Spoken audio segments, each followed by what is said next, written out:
विधानसभा आरंभ होवार प्रथम दिन ठू सरकारी दल पक्षरु भारतीय जनता पार्टी तरफ राज्य सरकार पक्षरु आमे गोटे कथा कहिछु जे आमे राज्यर सबु स्वार्थ संबलित जहा विषय रही सबु विषय उपरे आलोचना पाई प्रस्तुत एवं जदि विरोधी किछि कंस्ट्रक्टिव सजेशन मध्य देबे ताकू मध्य ग्रहण करी समाधान करने पाई प्रस्तुत। आपण माने शुणिथिबे गतकाली राज्यपालंकर भाषणर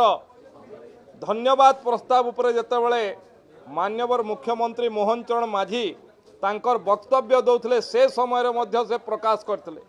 जे आमे कोनोसी सचिवालयर पहाच उपरे किंबा घरर पहाच उपरे छिड़ा ही दीपद कथा कही पळेवार लोक नुह आमे संपूर्ण भाव में विरोधी दलर कथा को शुणा प्रस्तुत आलोचना प्रस्तुत जवाब देवा प्रस्तुत जदि किछि कंस्ट्रक्टिव सजेशन थी ताकू नहीं समाधान करने प्रस्तुत किंतु ये दीर्घ 3 दिन है जना पड़ुछि विरोधी दलर इच्छा राज्यर कृषक मानकर जदि किछि समस्या से माने भाबुचंती ताहले ताकू समाधान करिवार तांकर उद्देश्य नुहे किंबा कृषक मानकर विषय को उठेबार तांकर उद्देश्य नुहे जदि हेई थांता ताहले विधानसभार विधि व्यवस्था रे आसी आलोचना को आसी थांते एवं मु आजी मध्य आलोचना पाई कांग्रेस तरफ ये विषय रे मुलतवी प्रस्ताव दिया जाइछि ताकू माननीय बाचस्पति ग्रहण मध्य करछंती आमे आलोचना पाई प्रस्तुत प्रश्न काल को बंद करिवा ये ओडिशार स्वार्थ को चोट मारिवा सदृश